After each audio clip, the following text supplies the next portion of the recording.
Hey friends, hey! Please excuse this look, this vibe. We're putting minimal effort in looks and maximum effort in books.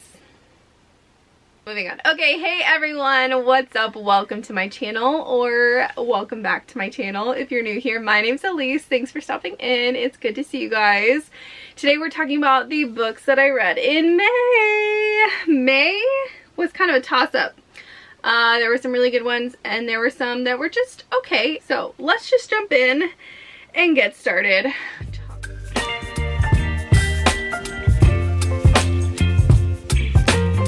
So the first book that I finished in May was The Tower of Dawn by Sarah J. Maas. This is the second to last book in the series. It follows our main protagonist of this book, Coelho. That's all I'm going to say because you really need to be into the series. Yeah.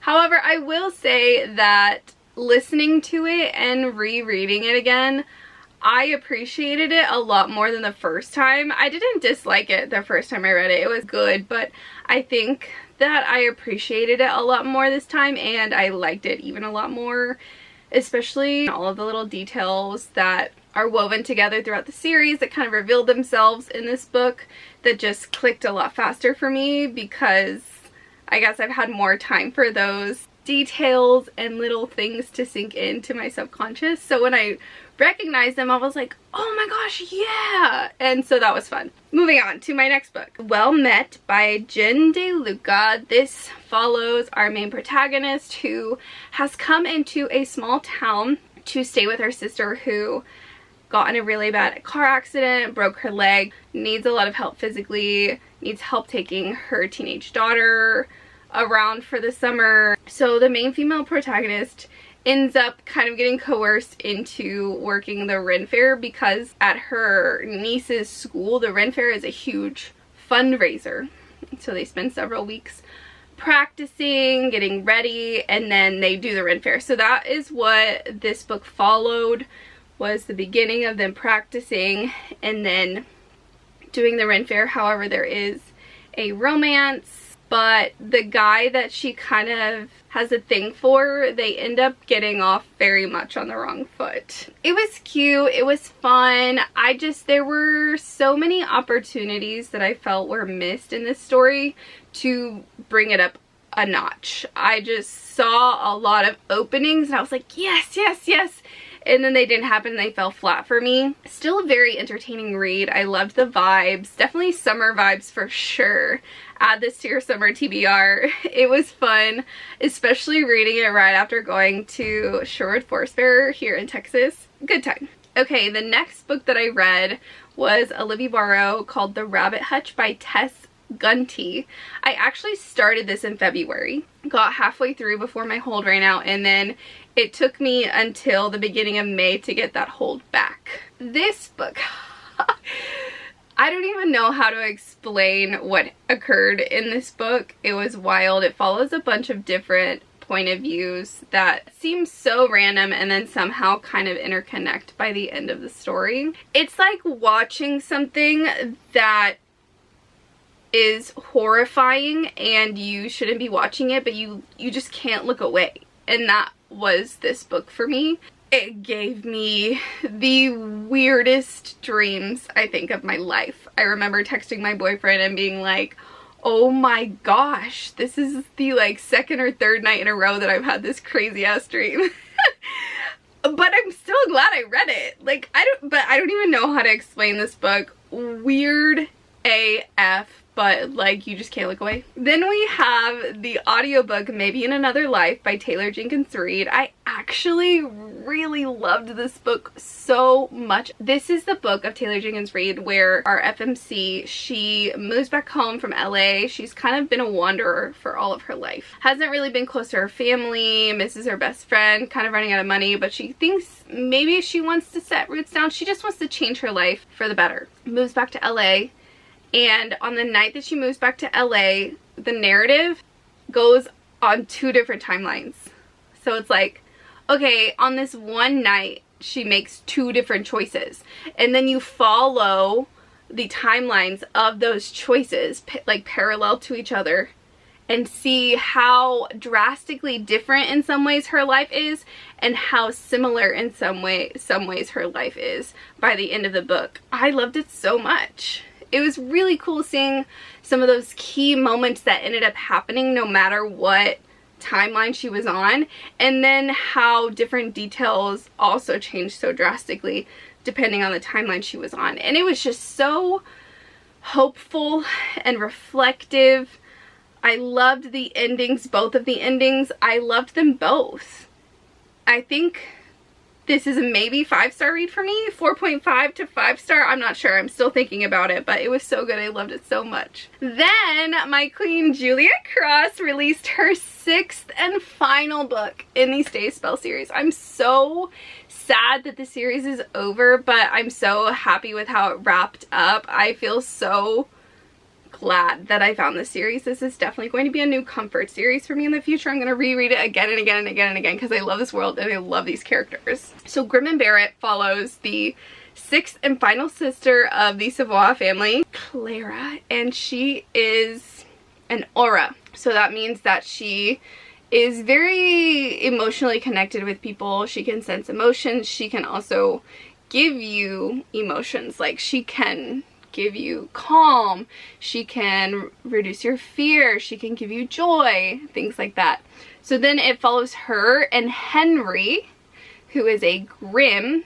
Grimms are very secretive. They definitely keep to themselves in the supernatural world, but we know that they're very tied and very magically gifted with technology, and they have very strong powers. Henry and Clara have been pining after each other for the entire series, so we've already had a lot of background on their relationship, their friendship, and then Clara just gets sick of waiting for him to make a move. He hasn't made a move in all this time, and Clara finally makes a move. That's what starts this story, is Clara making a move on Henry. There was an ending scene. Holy moly, I was like sobbing. So worth it in the end. So fun to read. I'm so glad I did. It was a really good time. I'm also doing a video where I read my most anticipated book releases of 2023 and kind of react to them and talk about them as I'm reading them. No spoilers. Definitely look forward to that coming out soon because Grim and Barrett is on it, and several other books actually. Next we have A Man Called Ove by Fredrik Backman. I borrowed this from the library and I already turned it in, so I'm gonna let Elise tell you about that book. Hello, good morning everyone. I am currently at my local library. I just finished yoga, but I needed to turn this book in, so I thought it would be a great place to sit and talk to you guys about this book before I turned it in. I am in my library's like outdoor garden area. Let's talk about this book. A Man Called Ove by Fredrik Backman is my second Fredrik Backman book, and I am obsessed. I love the way he writes. It's just so frank but funny, humorous, heartfelt. This book ended up being like a 4.5 or a 5-star for me. How do I explain this book? This book follows Ove at his current life right now, in his later years of life. We find out very early on that his wife passed away recently and that he just lost his job. Ove is very set in his ways. He just believes things should be done a certain way, following the rules. There shouldn't be all these exceptions for things. And pretty much the only thing that brought him joy was his wife. Ove no longer has the will to continue. He does not want to continue with his life, and so he kind of sets up these plans to end things. This book goes back and forth between Ove currently, where he's trying to end things, and then a new neighbor comes who is very feisty. We love Parvana, I think is her name. I hope I'm pronouncing that correctly. And then also some kind of who he thinks are very idiotic neighbors. They just don't always have a lot of common sense, or they're very overly friendly and Ove does not think that that is correct, or they have a lot of weight and Ove just thinks that is not correct either. So you get the picture. But each time Ove tries to end things, he gets interrupted every single time in a variety of different ways. And so we just kind of see this growth from Ove being like, well, next time, and then slowly just like not even thinking about it anymore and coming to realize that a lot of people need his help. The second timeline that we see is his past, so we get to see from a very young age as he's growing up and until he gets to this timeline. At first you probably don't like O very much, and then you see what his past has put him through and what he's gone through and how he has acted. You grow very fond of him. This book is not for everyone, especially with the suicide factor, so it's definitely not for everyone. Definitely check the trigger warnings. This book reminded me a lot of one of my favorite books from last year, and that was The Brilliant Life of Eudora Honeysett. She kind of has a similar idea where she is just done with life and some unexpected people pop into her life and kind of change her viewpoint. And so if you liked this book, definitely recommend reading that book. If you like that book, definitely recommend reading this book. I really enjoyed it. It was fun and humorous. I loved the found family. That is one of my favorite tropes. I just had a really good time reading it.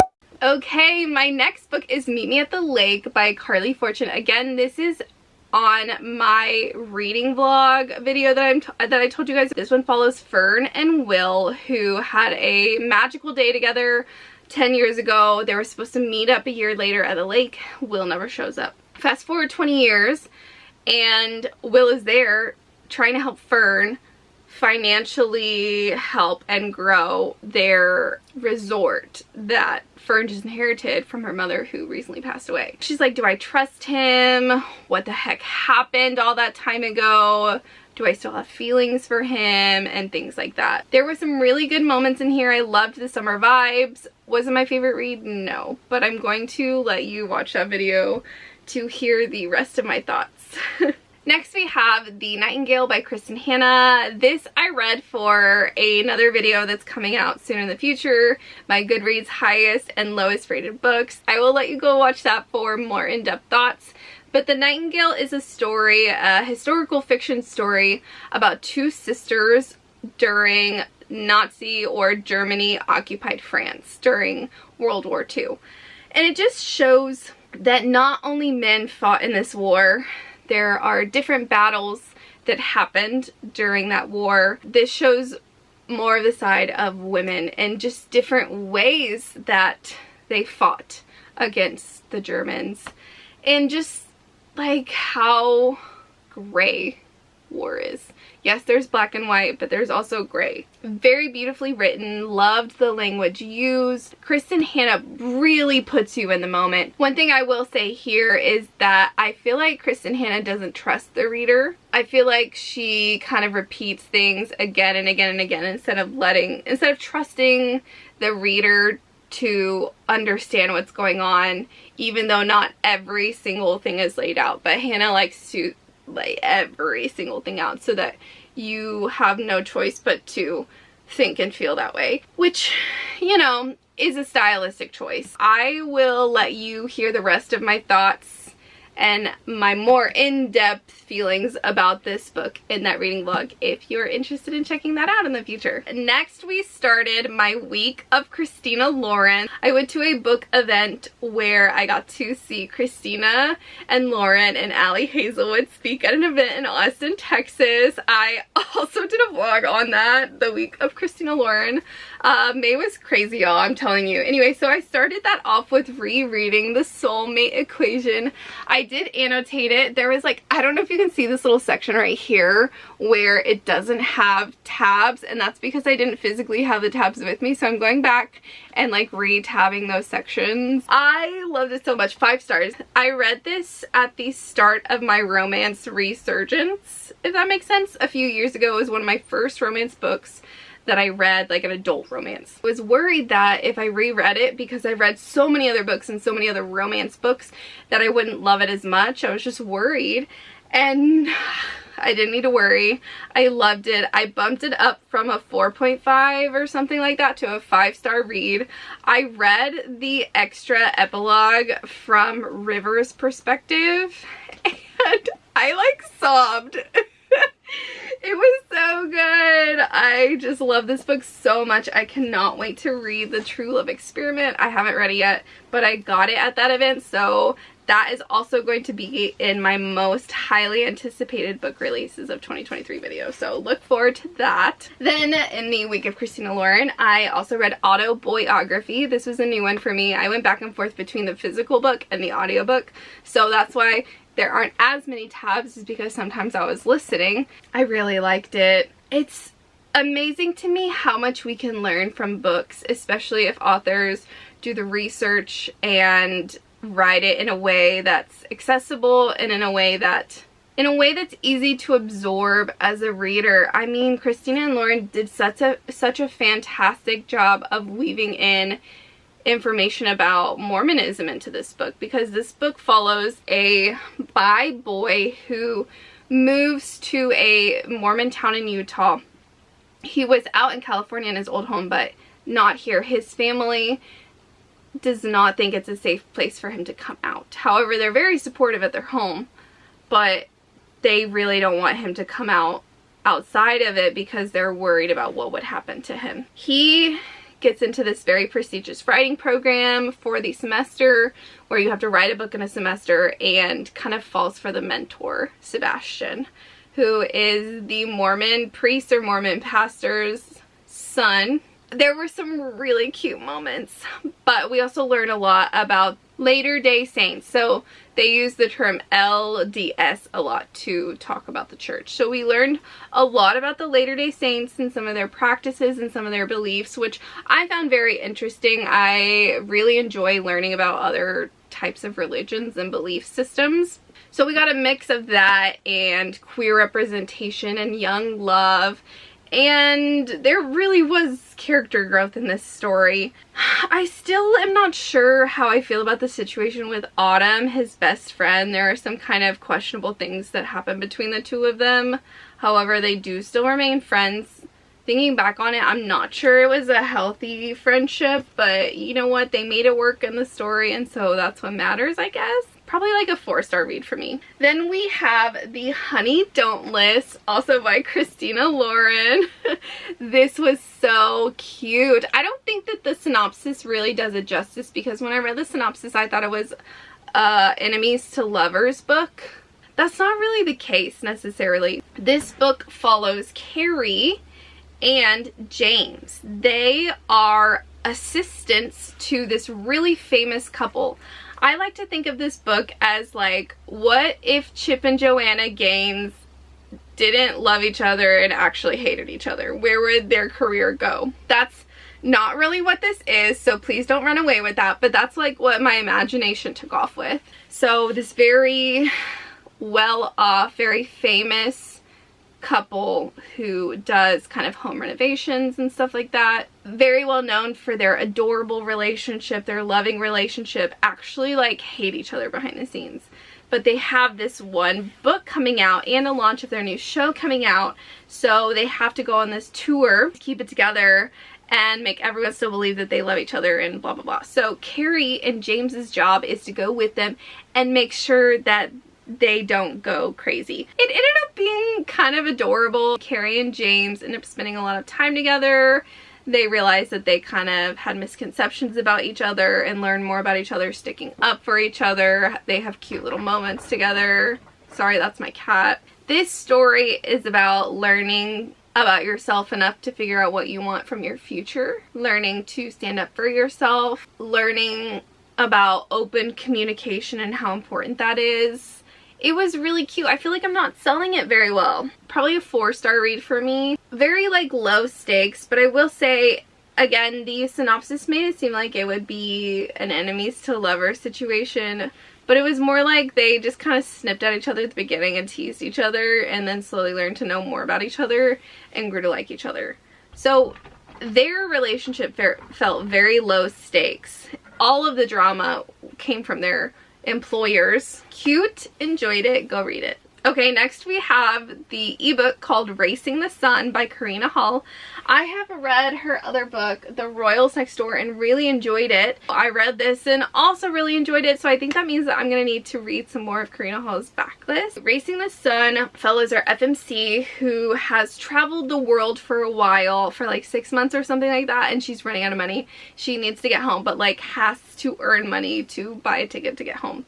She ends up finding a job to teach English to this Italian family, to Italian kids in Capri. Goes there, gets hired. The father is not actually a father. He is the older brother of these young twins of 7-year-olds who became their guardian after all of their parents passed away in a tragic accident. He's dark, he's brooding, he's tall, he's handsome, and he locks himself up in his study and doesn't come out. Well, eventually they get to know each other. They go on adventures, the kids end up loving her, and then the nanny quits, and then she becomes the nanny. And so that, along with like their progressing relationship, just makes everything spiral out of control.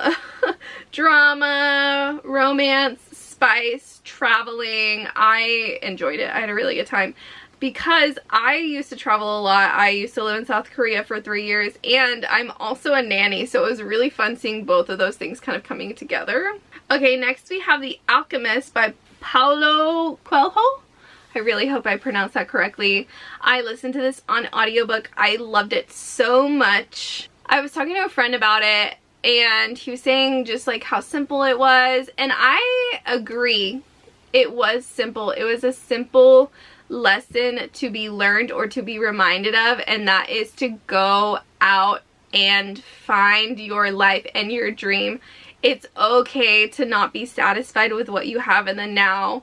Push your boundaries. Sit and observe life. Sit and think about your life and reflect on your life and what you've learned and what you can learn from others. And I just loved it so much. It was simple, but it was so beautiful. 5 stars. Okay, my last book I read in less than 24 hours. Like, I started it at night, like at 10 p.m., put it down, and then I finished it the next day before 10 p.m. So I qualify this as like in one day. Katherine Center, The Bodyguard. I'm kind of mad that I didn't read this before because I've owned this for probably 5 months maybe. So fun. I think this is a 5-star for me too. This book follows Hannah, who is not a bodyguard, what they call them, executive protection agents. She gets put on this assignment for a very famous actor, but this actor's mom has cancer and is going through treatment, so he doesn't want his mom to worry about her having to be there because he has like stalkers and stuff. He's just like, please just pretend to be my girlfriend. So she does, and then things kind of spiral out when his mom is like, we need to spend more family time, come stay with us at the ranch. And so she does, and they do, and it's really cute. The banter was so fun. I feel like Katherine Center's way of writing was a little bit non-traditional in the fact that a lot of her paragraphs were just like 1 sentence or 2 sentences. Like, she did her thoughts like this instead of in a collection, and I actually really liked that because it felt like the story moved a little bit faster. Hannah does not seem to really have a personality at the beginning of this book, and then slowly her personality grows on you and you're like, okay, I really like them. And same with Jack. I loved Jack so much. Their humor together was really cute.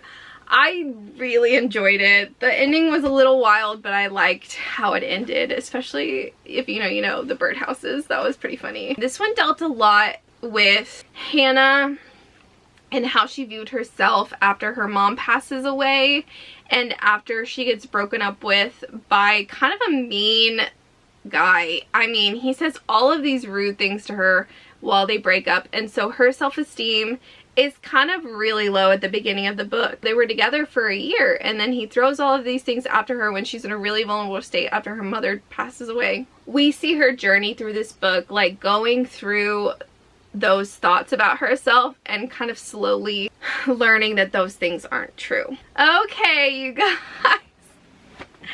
I always talk so much more than I mean to, but I just get going about books and I really, really love it. So anyway, thank you guys so much for watching. I hope you enjoyed it. I hope that you have either read some of these books or you can add some of these books to your future TBR. If you have, please let me know your thoughts down below. I would love to hear it. And if you like this video, please give it a thumbs up and subscribe and join the fam. And I will see you guys in my next video. Bye everyone.